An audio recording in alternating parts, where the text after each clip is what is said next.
I still remember the smell of smoke that clung to the training yard that morning. It wasn't from a real fire, just from the controlled burn they'd set up for orientation, but it carried a weight that made my pulse quicken.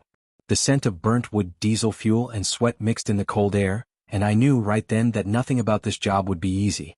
It was my first day at Station 47, the city's busiest firehouse. I'd imagined it 1,000 times during my academy days. The clang of metal lockers, the echo of boots on concrete, the low murmur of men who'd faced things most people only saw on the news. Still, standing there in my too new uniform, I felt like a kid who had wandered into a world that wasn't sure it wanted him yet. Then Chief Dalton walked in. I'd heard of him before I met him. Everyone had. They said he'd run into a collapsing building once to save 2 trapped rookies. Said he never raised his voice unless he meant it. Said he could read a fire like other people read a map. When he entered the room, conversation fell away as naturally as if the air had changed.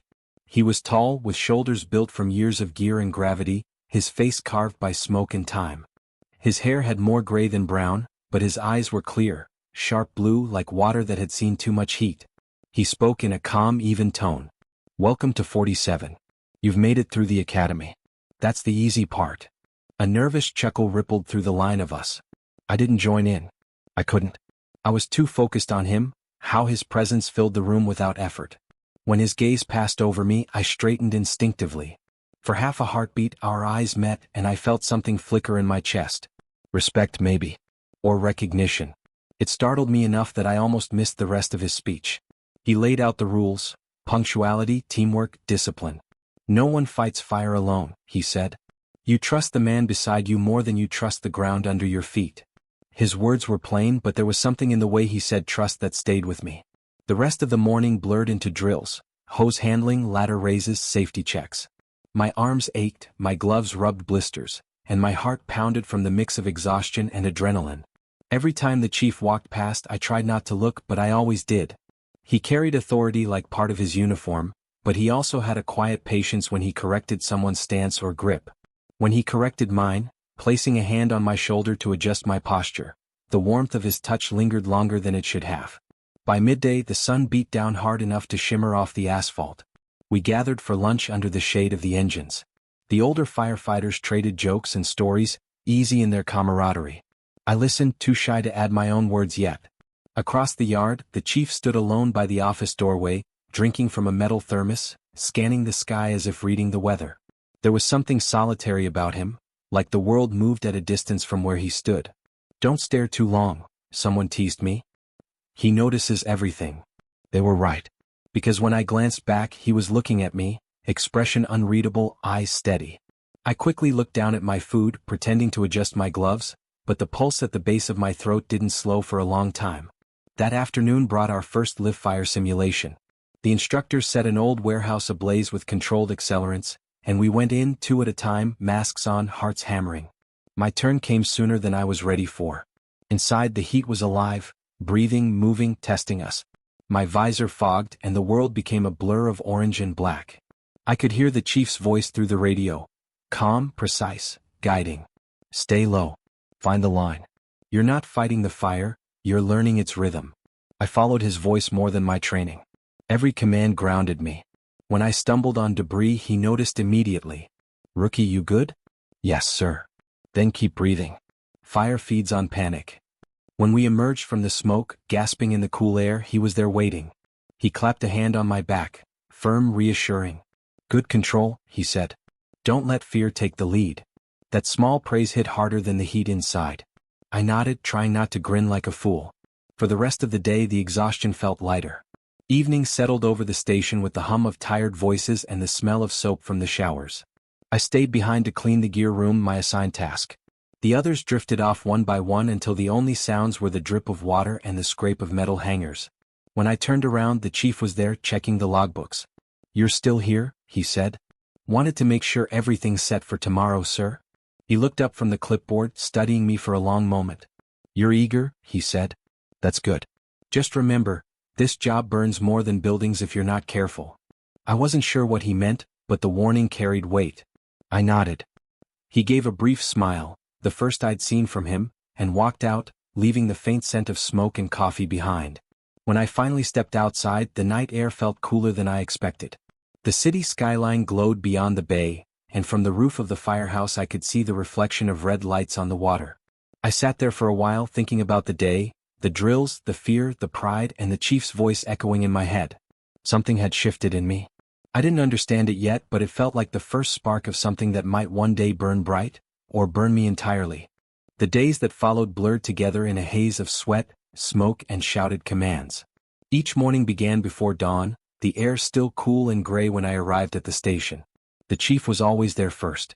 Sometimes I'd catch a glimpse of him through the office window, already reviewing reports or sipping coffee like he'd been awake for hours. I started to wonder if he ever slept at all. Training grew harder with every passing day. The drills that once left me winded now left me shaking. We carried hoses up endless flights of stairs, practiced rescue carries until our arms trembled, and learned how to move as one body, one rhythm. It was brutal, but I loved it. Each challenge felt like a small victory over the person I used to be. Still, every time I thought I was catching up, the chief seemed to raise the bar a little higher. He watched everything.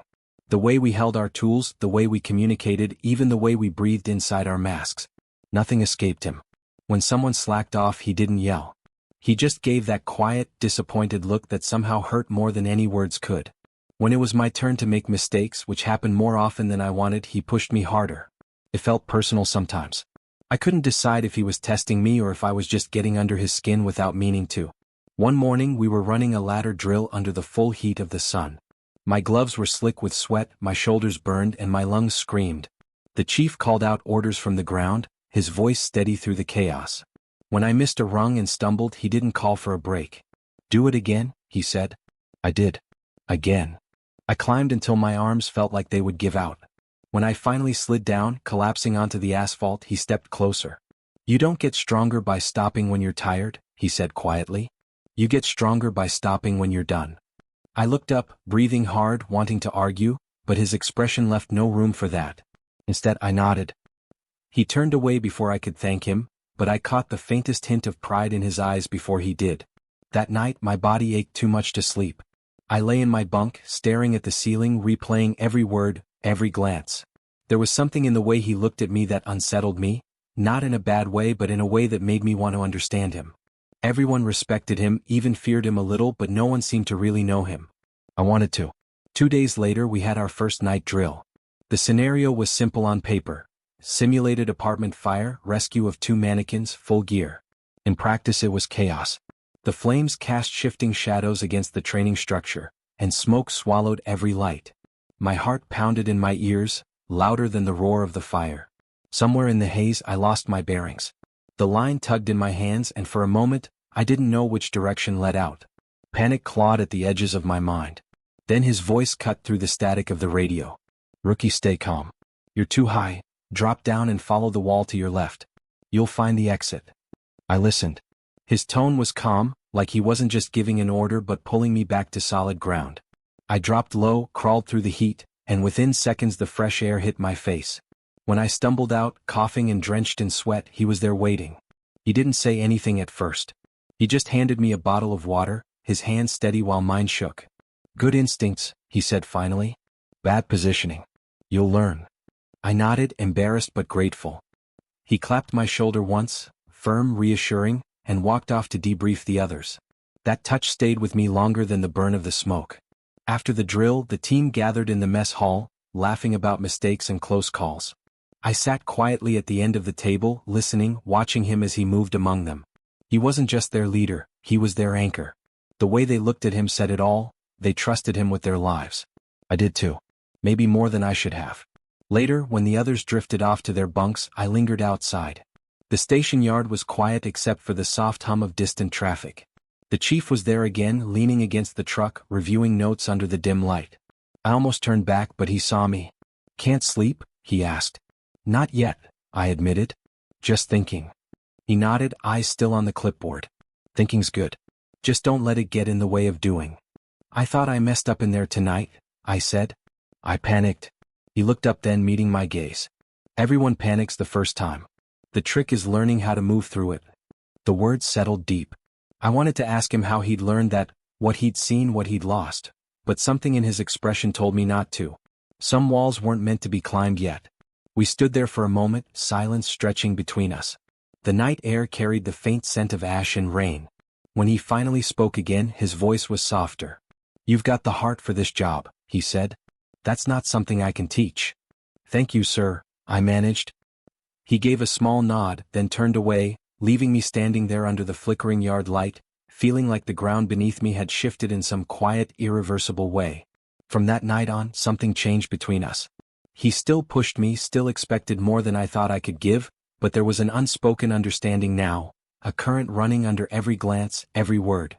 It wasn't friendship, not yet. It was something more fragile, more dangerous. I didn't have the right name for it then. Maybe I still don't. But I knew one thing for certain. Somewhere between the smoke and the shouting, I'd started to care about what he thought of me more than I should have. And that was its own kind of fire, slow, steady, and impossible to put out. The rain started before sunset, fine and steady at first, then heavier, drumming against the metal roof of the station like a restless heartbeat. By nightfall, the streets were slick with reflections, and thunder rolled somewhere out over the bay. Most of the crew had turned in early. It had been a hard week of back-to-back calls and training. I stayed in the garage, checking hoses, tightening couplings, anything to keep my hands busy. Restless energy burned inside me, the kind that no amount of physical work could quiet. I heard the chief before I saw him, the solid rhythm of his boots on concrete, the scrape of the door closing behind him.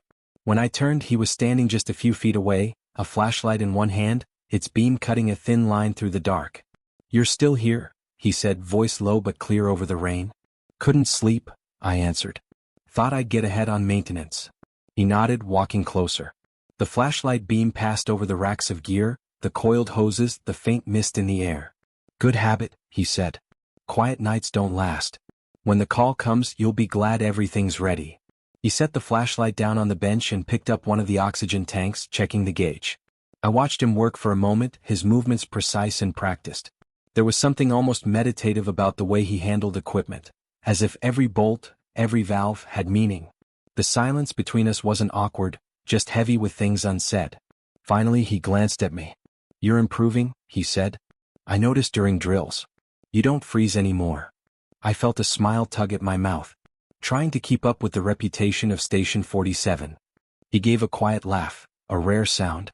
"You're doing more than keeping up." He paused, studying me, and for a heartbeat neither of us looked away. The light from the desk lamp threw soft shadows across his face, catching the silver strands in his hair. I broke eye contact first, reaching for another hose coupling. "How long have you been doing this?" I asked. He leaned back against the table, crossing his arms. 23 years, he said. "Feels like longer some days." "Ever thought about stopping?" He shook his head. "Every time I think I'm ready to walk away, a call comes in and I remember why I started. It's not the danger that keeps me here. It's the people." "The team?" I asked. "The ones we save," he said softly. "And the ones we can't. You never forget either." His voice carried something deeper, grief, maybe, buried under years of discipline. I wanted to ask more, but something in his expression told me to leave it. So I just nodded. The rain outside softened, turning into a whisper. He looked toward the window. "You ever watch the rain hit the asphalt after a fire?" he asked. "It smells different. Like the city's trying to heal." I hadn't thought about it before, but I could imagine it. The hiss of steam, the smoke mixing with rain, the strange quiet after chaos. "You really love this job," I said. He gave a small, thoughtful smile. "It's a hard kind of love. Demanding. But it teaches you what matters." His words lingered. I didn't know what to say, so I just listened to the rain fill the silence again.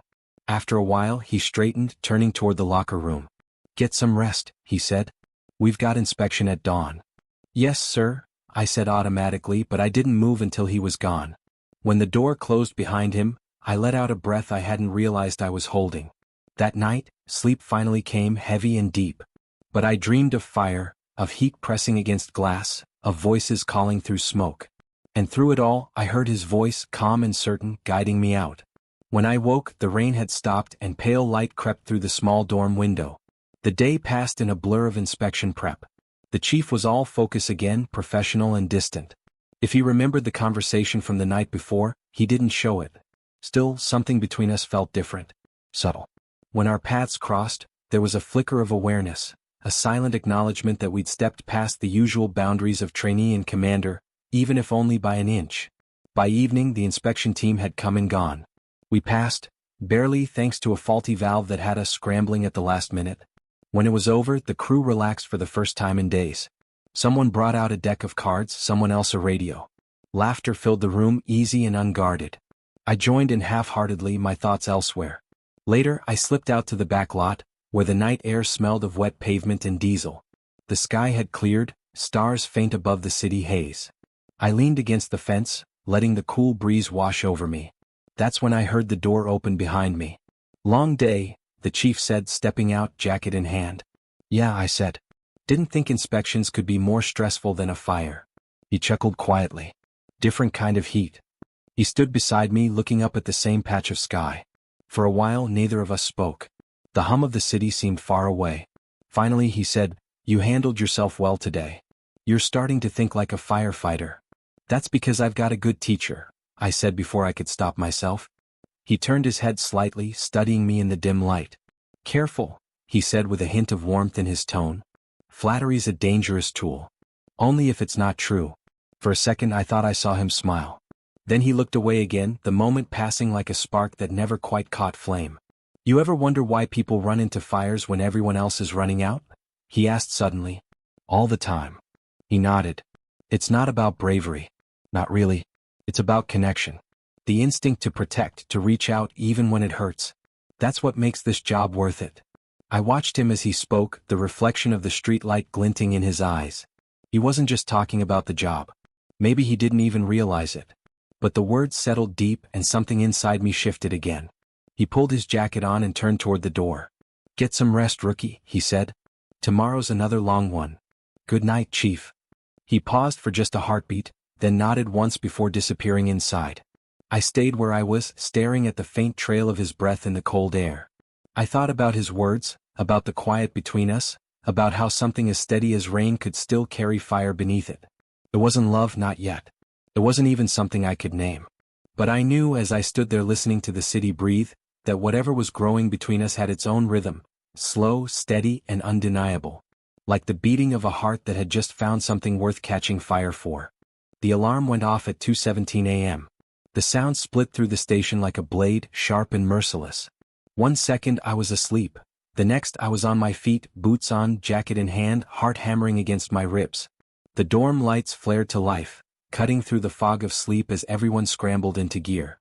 "Structure fire," someone called. "Old apartment block on 8th and Riley. Possible entrapment." Those words, possible entrapment, always changed the air. The joking stopped. The noise turned purposeful. Within seconds we were in the trucks, engines roaring to life.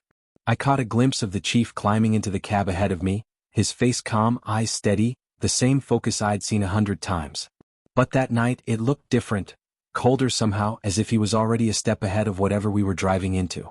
The city blurred past in streaks of red and gold. Rain still clung to the pavement from earlier, reflecting the flashing lights in broken patterns. I checked my gear again and again, my fingers shaking despite myself. The rookie jitters never really went away no matter how many drills we did. But this was no drill. When we arrived, the scene was chaos. The building, 3 stories, old wood, paint peeling, was alive with flames that poured from the top floor windows. Smoke twisted upward into the night, thick and black. Neighbors stood in the street, shouting, crying, faces lit by the orange glow. The chief stepped out first, his voice cutting through the noise like a commandment. "Engine 1, get a line to the east stairwell. Rescue 2 with me on primary search. Let's move." He turned toward me. "You're on my team." I swallowed hard and nodded. "Yes, sir." We went in together. The heat hit like a wall. Even with gear on, it felt like standing too close to the sun. My visor fogged instantly, and the world shrank to the narrow beam of my flashlight and the sound of our breathing through masks. The floor creaked beneath us as we advanced, visibility almost zero. "Left side sweep," he said through the radio. "Stay low, follow the wall." "Copy," I said, voice shaking. We moved through the smoke, searching room by room. Every sound felt amplified, the crack of falling wood, the hiss of flame, the distant wail of sirens outside. In one room I spotted a shape on the ground. I dropped beside it, a man barely conscious, coughing weakly. "Got one," I shouted. The chief was beside me in an instant, checking the man's pulse. "He's alive. Get him up, now." We hauled the man to his feet, supporting his weight between us. The fire roared behind us, closer now. I could feel the heat biting through my jacket. As we reached the hallway, a section of ceiling gave way with a deafening crash. I froze, the shock paralyzing for just a second. "Move," the chief barked, shoving me forward. We stumbled through the smoke, half carrying, half dragging the man toward the stairwell. The steps groaned beneath our boots, and for a terrible moment I thought they'd collapse under us. But then we were outside, air flooding my lungs like salvation. Medics took the man from our arms, pulling him toward the ambulance. I ripped off my mask, gasping. The chief's hand was on my shoulder again, steadying me. His face, streaked with soot, was unreadable. "You did good," he said quietly. Before I could respond, a shout came from behind us. "Two still unaccounted for, top floor." The chief didn't hesitate. "We're going back in." My stomach dropped. The fire was raging harder now, the roof already bowing inward. I wanted to argue, to tell him we'd never make it, but one look at his face told me it wasn't up for debate. We re-entered the inferno. This time it was worse, the air hotter, the light blinding. We crawled under falling beams, kicked through doors warped by heat. In the final room we found a woman clutching a child under a desk. The chief reached them first, lifting the child into his arms with a gentleness that almost broke me. "Go," he shouted. I led the way out, heart slamming, every breath a battle. The hallway behind us collapsed just as we crossed it. A surge of flame chased us down the stairs, heat clawing at our backs. When we burst through the door, the crowd outside erupted in cheers. I barely heard them. My hands were shaking too much to unclasp my helmet. The woman sobbed as paramedics took her child. I turned to the chief. His mask was cracked, soot streaking his face, eyes bright against the darkness. For a long second we just looked at each other, the world around us falling away. There was something raw in his expression, something unguarded. Relief, pride, fear. Maybe all of it at once. "You okay?" he asked. "I'm fine," I lied. My hands were still trembling. He reached out, his glove brushing against my wrist, steadying it. "No, you're not," he said quietly. "But you will be." The sirens faded, the fire dying down. Dawn began to edge over the horizon, painting the smoke with pale light. I sat on the curb, still in gear, watching the flames retreat. The chief stood beside me, silent, arms crossed, eyes on the wreckage. "First real one's always the hardest," he said finally. "It doesn't get easier. You just learn how to carry it." I looked up at him, trying to find words. "You make it look easy." He shook his head. "It never is." He paused, then added softer, "You did everything right tonight. Don't forget that." There was a tired warmth in his voice I hadn't heard before. Not command, something closer to care. It reached deeper than praise ever could. The sun rose over the smoking ruin, and for the first time since I joined Station 47, I felt like I truly belonged. The fear was still there, the exhaustion too, but beneath it all was something steady, something that connected me to him, to this life, to the fire itself. When we finally headed back to the truck, he glanced at me once more. "You've got heart, kid," he said. "Just don't let it burn you." I wanted to tell him it already had. That somewhere between the drills and the danger, I'd started carrying something for him I didn't understand. But I didn't. I just nodded, climbed into the truck, and watched the reflection of flames fade in the rearview mirror, knowing that some fires don't die when the smoke clears. The week after the fire felt heavier than the one before it. We went back to our routines, inspections, drills, gear checks, but nothing felt the same. Every sound in the station carried a strange echo, every quiet moment a shadow of that night's heat. I could still hear the roof collapsing, still feel his hand pulling me through the smoke. The chief acted like nothing had changed. He was composed, professional, steady as always. But I noticed the small things, the way he avoided my eyes in the morning briefings, the way his voice softened when he gave me orders, as if he were trying not to let something slip through. The distance between us grew, invisible but undeniable. I tried to bury myself in work. More drills, more hours, anything to keep my thoughts from wandering where they shouldn't. But it was impossible. Every time he passed by, every time I caught the faint smell of smoke and coffee that always clung to him, that quiet fire inside me stirred again. One night, after most of the crew had gone home, I stayed behind to clean the trucks. Rain tapped against the bay doors, the city lights painting long reflections on the wet floor. I didn't expect anyone else to be around, but when I turned I saw him, leaning against the doorway, arms crossed, expression unreadable. "You worked too late," he said. I wiped my hands on a rag. "Just keeping busy." He walked closer, his boots echoing in the empty space. "You've been doing that a lot lately. Helps me think." Or helps you avoid thinking? His words hit deeper than I wanted to admit. I looked away, focusing on a smudge of soot on the truck's side mirror. I just don't sleep much anymore. He was quiet for a moment, then said softly, "The first big fire sticks with you. It's normal. You replay it, wonder what you could have done differently." "I keep seeing it," I admitted. "The heat, the sound, everything." He nodded. "That's the price of the job. You carry pieces of every fire you fight." When I finally looked at him, the lamplight caught his face in half shadow. I saw the tiredness there, lines carved by years of smoke and silence. But I also saw something else, something gentler, something that looked a lot like understanding. "Does it ever stop?" I asked. He shook his head. "No. You just learn to live with it." We stood there, the hum of the rain filling the space between words. I didn't mean for it to happen, but I said it anyway, quiet, almost a whisper. "You saved my life." His eyes met mine, and for a second I saw a flicker of something raw. "That's my job." "It's more than that," I said. "You didn't have to go back in." He took a slow breath, gaze dropping. "I'd do the same for anyone on my team." But we both knew it wasn't true, not exactly. There had been something in the way he'd looked at me that night, something more than duty. I stepped closer before I could think better of it. "Why do you keep pulling away from me?" His jaw tightened. "Because it's the right thing to do." "Right for who?" I asked, my voice barely steady. "For both of us," he said, low and rough. "This job, it doesn't leave room for mistakes. For attachments." "I'm not asking for—" I stopped because I didn't even know what I was asking for. All I knew was that the air between us burned in its own way. He turned from me, running a hand through his hair. "You're young," he said. "You've got a career ahead of you. Don't let me, or whatever this is, get in the way." I swallowed hard. What if it's already too late for that? Silence. Just the rain. He looked back then, eyes softer than I'd ever seen them. "You don't understand what you're doing," he said, but there wasn't anger in it, only fear. I took another step closer. We were only a few feet apart now, the air thick with words we hadn't said for weeks. "Then explain it to me," I said. "Because I can't keep pretending this doesn't mean anything." His hands clenched at his sides. For a long time I thought he wouldn't answer. Then he said, almost in a whisper, "You remind me what it's like to feel something. And that scares the hell out of me."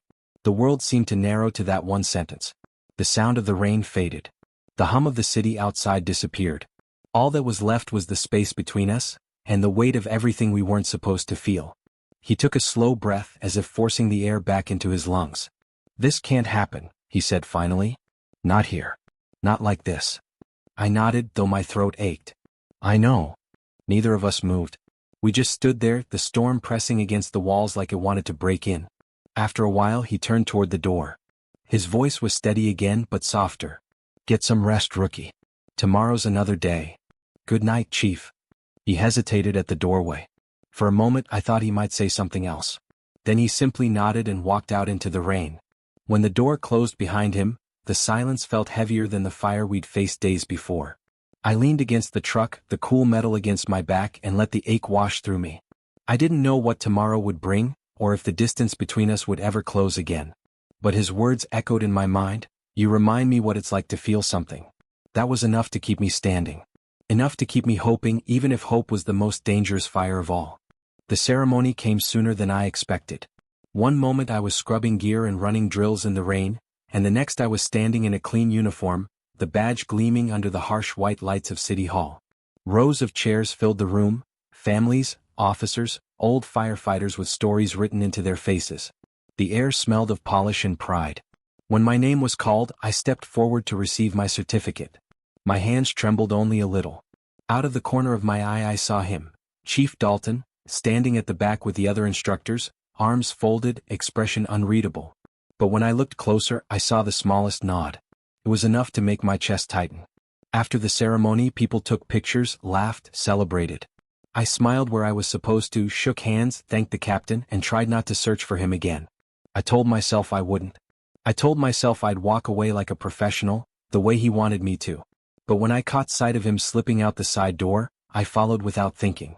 The hallway behind the auditorium was quiet, the walls lined with old photos of crews long retired. He stood at the end, near a window, the light from the street spilling across his shoulders. When he heard my footsteps, he turned. "Congratulations," he said. "Thank you," I managed. "For everything." He gave a faint smile. You earned it. For a long moment neither of us spoke. The sounds of celebration echoed faintly from the other room, cheers, clinking glasses, music, but it all felt far away. So that's it? I asked finally. We just move on? He hesitated, then said, That's how it works. You'll be assigned to a new station next week. The words landed heavier than I expected. I tried to keep my voice steady. Station 47 won't feel the same without you. It's not supposed to, he said. You outgrow it. That's the job. I wanted to argue, to tell him that there were some things you didn't outgrow, but I couldn't find the right words. I stepped closer instead. You said once that this job teaches you what matters, I said. What about what we don't say? Does that matter too? He looked at me, really looked, and I saw the battle in his eyes, the part of him that wanted to hold the line and the part that already knew it was gone. You shouldn't make this harder, he said softly. Maybe it's already as hard as it gets. He let out a slow breath, the kind that seemed to carry years of weight. You're a good firefighter, he said. One of the best I've trained. Don't let this, whatever it is, define you. And what defines you? I asked. For a moment he didn't answer. Then he said, almost to himself, the fires I couldn't put out.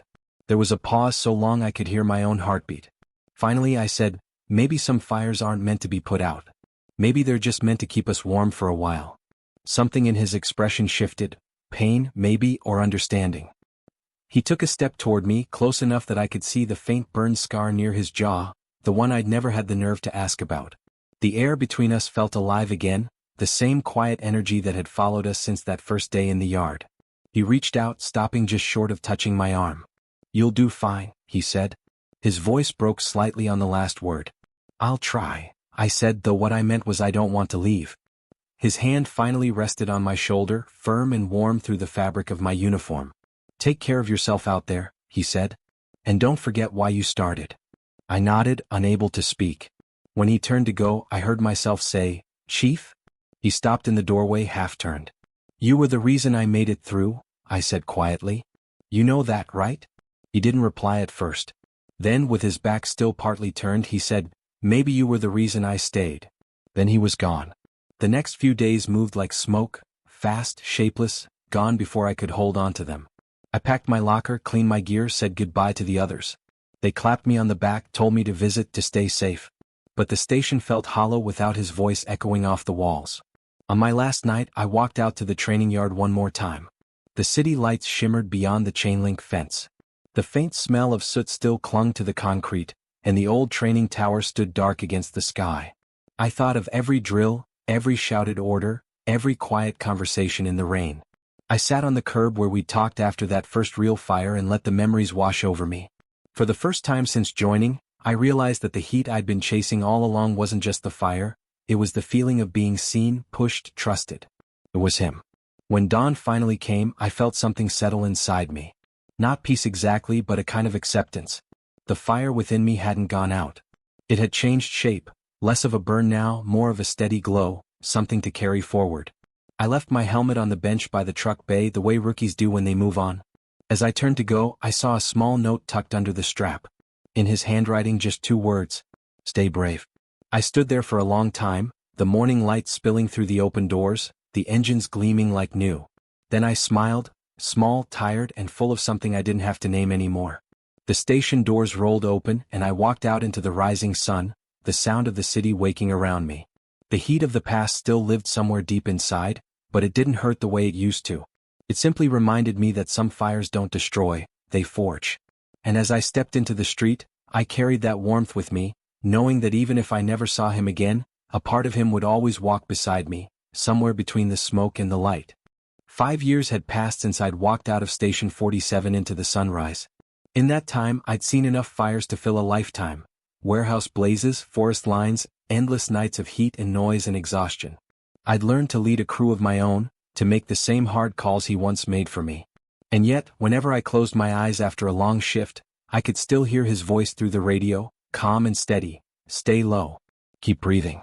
Find the line. The years had shaped me, but they hadn't erased him. He was the measure I carried into every building, every decision. Then one afternoon, a rumor drifted through the department. Chief Dalton had retired. No ceremony, no press release. Just gone like smoke after a rain. Someone mentioned he'd moved north near the coast, to a small town with cliffs and quiet harbors. For days I tried to ignore the thought of visiting. It felt strange, maybe even selfish. But the truth was simple: there were things I'd never said, and the silence had grown too heavy to carry. So on my next leave I drove out along the coastal highway. The road wound between gray ocean and pine forest, the smell of salt mixing with the faint scent of diesel from passing trucks. The closer I got, the quieter it became. His house sat on a bluff above the sea, small, weathered wood, the kind of place that looked built for solitude. I parked at the edge of the gravel drive and sat for a long minute, hands gripping the steering wheel, before I finally got out. He opened the door before I could knock. For a heartbeat, neither of us spoke. He looked almost exactly the same. Older, yes, hair a little whiter, but the same clear eyes, the same presence that could steady the air around him. "I heard you retired," I said. He gave a half smile. "You heard right.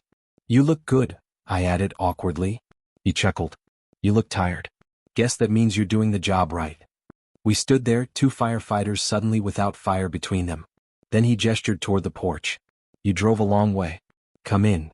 Inside, the place smelled faintly of coffee and ocean air.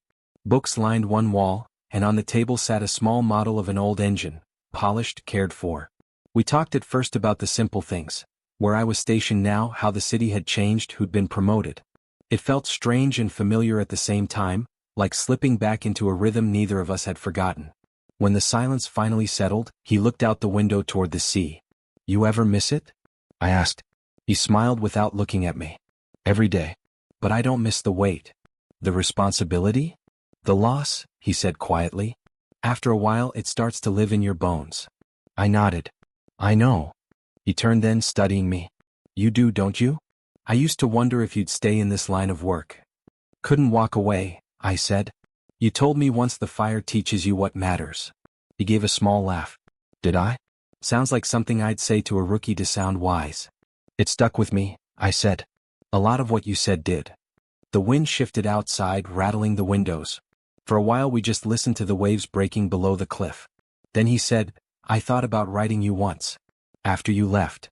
"Why didn't you?" "Didn't know what I'd say," he admitted. "Didn't think it was my place anymore."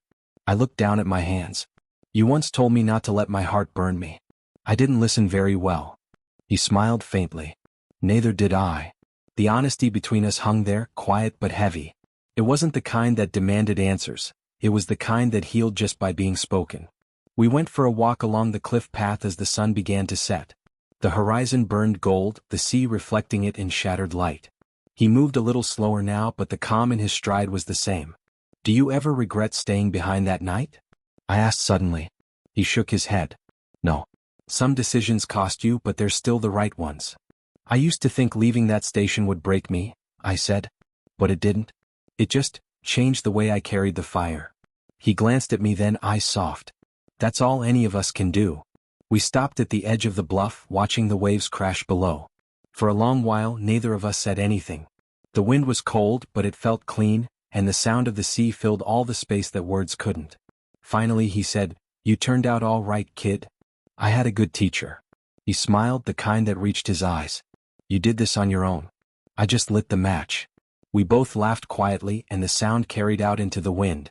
When I left that evening, the sky was painted with smoke-colored clouds and fading sunlight. At the door he clasped my shoulder, the same firm, steady touch as years before. "Stay brave," he said again, the words that had once waited for me on the bench. "I will," I promised. Driving away, I watched the house shrink in the rearview mirror until it disappeared behind the curve of the road. The horizon ahead glowed faintly, like embers that refused to die. I realized then that the story between us had never really ended. It had just changed shape, cooled from flame to warmth, from longing to peace. Some fires burned to consume. Others burned to illuminate. Ours had done both. And as the wind carried the salt and smoke through the open window, I whispered the only truth I knew: that even after the smoke, the fire within us never really went out.